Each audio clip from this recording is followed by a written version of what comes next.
Relationship ಅಲ್ಲಿ insecurity feel ಕಾಡುತ್ತೆ ನೋಡಿ ಜೊತೆಗಿರೋ ಪಾರ್ಟ್ನರ್ಸ್ಗೆ, ಅಂದ್ರೆ ಲೈಕ್ ನಂಬಿಕೆನೂ ಕಡಿಮೆ ಆಗುತ್ತೆ, ಇನ್ಸೆಕ್ಯೂರಿಟಿ ಫೀಲು ಆಗುತ್ತೆ.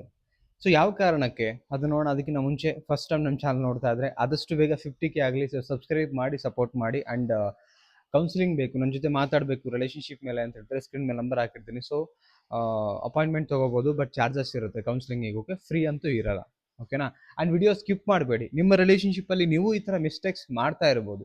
ಸೊ ಕೌನ್ಸಿಲಿಂಗಲ್ಲಿ ನಾನು ಡಿಸ್ಕಷನ್ ಮಾತಾಡಿದಾಗ ಎಷ್ಟೋ ಜನ ಈ ಮಿಸ್ಟೇಕ್ಸ್ಗಳನ್ನು ಮಾಡ್ಕೊಳ್ತಾರೆ, ಮಾಡಿ ರಿಲೇಶನ್ಶಿಪ್ ಹಾಳು ಮಾಡ್ಕೊಳ್ತಾರೆ. ಸೊ ನೀವು ಮಾಡ್ತಾ ಇರ್ಬೋದು, ಹೇಳಲಿಕ್ಕಾಗೋದಿಲ್ಲ, ಬಟ್ ವಿಡಿಯೋನ ನೋಡ್ತಾ ಹೋಗಿ.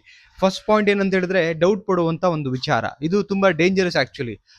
ಸುಮ್ಮನೆ ಯಾರ ಮೇಲೂ ಡೌಟ್ ಪಡಬೇಡಿ. ನಾನು ಹೇಳೋದು, ನಿಮಗೆ ಮೈಂಡಲ್ಲಿ ಎಲ್ಲೋ ಒಂದು ಕಡೆಗೆ ನನ್ನ ಪಾರ್ಟ್ನರ್ ನನಗೆ ಚೀಟ್ ಮಾಡ್ತಿದ್ದಾರೆ ಅನ್ನೋ ಫೀಲ್ ಬರ್ತಾ ಇದ್ರೆ ಅದನ್ನು ಕ್ರಾಸ್ ವೆರಿಫೈ ಮಾಡ್ಕೊಳ್ಳಿ, ಪಕ್ಕಾ ಮಾಡ್ಕೊಳ್ಳಿ. 100% ಪಕ್ಕಾ ಮಾಡ್ಕೊಂಡ್ಮೇಲೆ ಕುತ್ಕೊಂಡು ಮಾತಾಡಿ. ನಾನು ಹೇಳೋದು, ನಿಮ್ಮಲ್ಲೇ ನೀವು ಡೌಟ್ ಮಾಡ್ಕೊಳಕ್ ಶುರು ಮಾಡಿದ್ರೆ, ಎಕ್ಸಾಂಪಲ್ ಕೆಲವೊಂದು ಸಿಚುವೇಶನ್ ಅಲ್ಲಿ ಜೊತೆಗಿರೋ ಪಾರ್ಟ್ನರ್ಸ್ ಏನು ತಪ್ಪೇ ಮಾಡಿರಲ್ಲ ಪಾಪ, ತಪ್ಪು ಮಾಡಿರೋ ತರ ಲೈಕ್ ನಿಮ್ಗೆ ಆ ಸಿಚುವೇಶನ್ ಅಲ್ಲಿ ಅನ್ನಿಸಿರ್ತಾರೆ, ಅದು ನಿಮ್ಗೆ ಕಾಡುತ್ತೆ, ಅವ್ರೊಟ್ಟಿಗೆ ಜಗಳ ಮಾಡ್ತೀರಿ. ಸೊ ಇವ್ರೇನು ನಾನೇನು ತಪ್ಪೇ ಮಾಡಿಲ್ಲ, ಬಟ್ ಸ್ಟಿಲ್ ನನ್ನ ಜೊತೆ ಜಗಳ ಮಾಡ್ತಾರೆ ಅಂತ ಅವ್ರು ಬೇಜಾರು ಮಾಡ್ಕೊಳ್ತಾರೆ. ಬಟ್ ಸಿಚುವೇಶನ್ ನಿಮಗೆ ಹಾಗೆ ಅನಿಸ್ತಾ ಇರ್ಬೋದು ಅವ್ರು ನೋಡ್ತಾ ಇದ್ರೆ, ಬಟ್ ಅವ್ರು ನಿಜವಾಗ್ಲೂ ಹಾಗೆ ಮಾಡಿದಾರಾ ಇಲ್ವಾ ಅಂತ ನೀವು ಅದನ್ನ ಕನ್ಫರ್ಮ್ ಮಾಡ್ಕೊಳ್ಳಿ. ಅವ್ರೊಟ್ಟಿಗೆ ಜಗಳ ಮಾಡೋಕಿನ್ನ ಮುಂಚೆ. ಸಪೋಸ್ ಜಗಳ ಮಾಡ್ತಿದ್ರೆ ಅವ್ರು ತಪ್ಪೇ ಮಾಡಿರಲ್ಲ, ಸಿಚುವೇಶನ್ ಇಂದ ಹಂಗೆ ನಿಮ್ಗೆ ಅನಿಸ್ತಾ ಇದೆ, ಮಾತಾಡಿದ್ರಿ.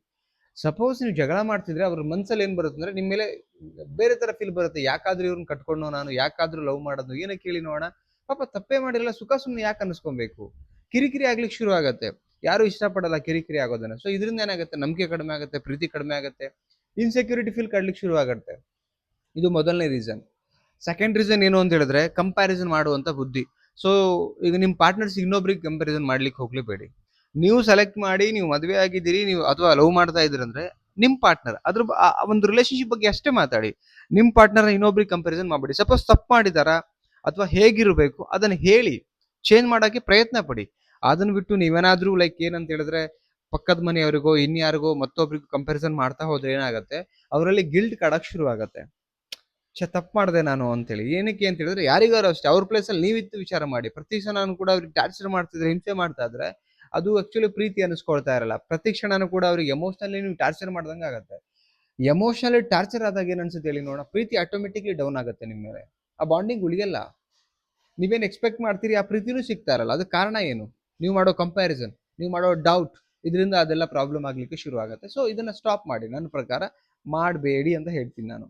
ಕಂಪ್ಯಾರಿಸನ್ ಬೇಡ. ನಿಮ್ಗೆ ಹೆಂಗಿರ್ಬೇಕು ಅದನ್ನ ಡೈರೆಕ್ಟ್ ಆಗಿ ಅವರಿಗೆ ಮಾತಾಡಿ. ಸೊ ನೆಕ್ಸ್ಟ್ ಪಾಯಿಂಟ್ ಏನಂತ ಹೇಳಿದ್ರೆ, ಫಿಯರ್, ಭಯ.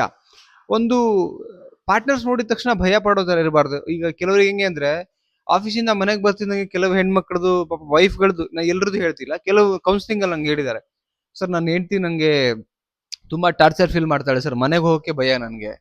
ಇನ್ ಕೆಲವು ಗಂಡು ಮಕ್ಕಳು ಕೂಡ ಅಷ್ಟೇ, ಸರ್ ನನ್ನ ಗಂಡ ತುಂಬಾ ಟಾರ್ಚರ್ ಮಾಡ್ತಾರೆ ಸರ್, ಮನೇಲಿ ಇರೋಕೆ ಭಯ. ಸೊ ಈ ಭಯದ ವಾತಾವರಣದಿಂದ ಏನಾಗುತ್ತೆ, ಪ್ರೀತಿಗಿಂತ ಜಾಸ್ತಿ ನಿಮ್ ಜೊತೆ ಹೆದರ್ಕೊಂಡು ಬದುಕ್ತಾ ಇರ್ತಾರೆ. ಎಲ್ಲದಕ್ಕೂ ಹೆದರಿ ನಿಮ್ ಜೊತೆ ಅಡ್ಜಸ್ಟ್ ಆಗ್ತಿರ್ತಾರೆ, ಬಿಟ್ರೆ ಅದು ಪ್ರೀತಿ ಅನ್ಕೊಂಬೇಡಿ. ಈ ಭಯ ಇದ್ದಾಗ ಏನಾಗುತ್ತೆ, ಅವ್ರ ಮನ್ಸಲ್ಲಿ ಪ್ರೀತಿಯಿಂದ ಇರೋದಕ್ಕಿಂತ ಜಾಸ್ತಿ ಭಯದಿಂದ ಇರ್ತಾರೆ, ಪ್ರೀತಿ ಹೊರಟೆ ಹೋಗಿರುತ್ತೆ.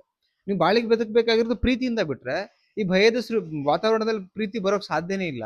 ಅದನ್ನ ಎಷ್ಟೋ ಜನ ಹಂಗೆ ಕ್ರಿಯೇಟ್ ಮಾಡಿ ಬದುಕ್ತಾ ಇದಾರೆ. That's not good. ಅದು ಒಳ್ಳೇದಲ್ವೇ ಅಲ್ಲ.